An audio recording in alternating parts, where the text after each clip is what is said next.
صباح الخير أيها الأصدقاء. اليوم سوف يتحكم فينا الإكسل لكي نسجل فقط في مكان معين يتوافق مع تاريخ اليوم. لنعطي مثال، لنفترض أن تاريخ اليوم هو 18/2/2020، فإذا في هذا المكان فقط نستطيع أن نكتب. إذا تم تحديد هذه الخلايا القبل أو البعد تعطي رسالة تحذير أنك لا تستطيع أن تكتب في هذا المجال. كيف تمت هذه المهمة؟ عندما تم تسجيل الأسطر البرمجية في تغيير ورقة العمل. أي تغيير يصبح في ورقة العمل خاصة في الورقة 3 نقوم بعملية فك الحماية ونقوم بعملية حلقة لكي نبحث عن الأعمدة المسجلة المستخدمة، ونقول إذا كان الأعمدة المستخدمة حمايتها تساوي حماية الخلية التي نقف عليها التي تكون في أول سطر من هذا العمود، هل هو لا يساوي التاريخ؟ إذا كان لا يساوي التاريخ فإذا ننهي البرمجة ونعيد الحماية. أما إذا كانت تساوي التاريخ يتم تجاوز الموضوع ويسمح للمستخدم بأن يسجل ما يريد. لنلاحظ الملف التنفيذي لهذه المهمة.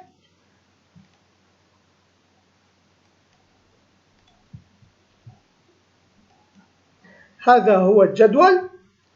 عندما نسجل الآن في مكان معين من الجدول نلاحظ الرسالة التي سوف تعرض لنا. عندما نضغط هنا تظهر رسالة الحماية. نحن اليوم بتاريخ 8/8/2020. عندما نسجل في هذا المكان يتقبل، فإذا سوف نحدد هذه الأسطر لكي نعالج الموضوع عن قرب.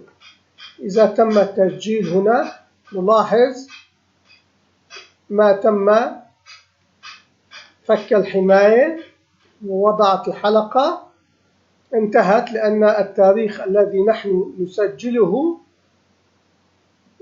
لا يساوي التاريخ الذي هو مسجل فيه. فإذا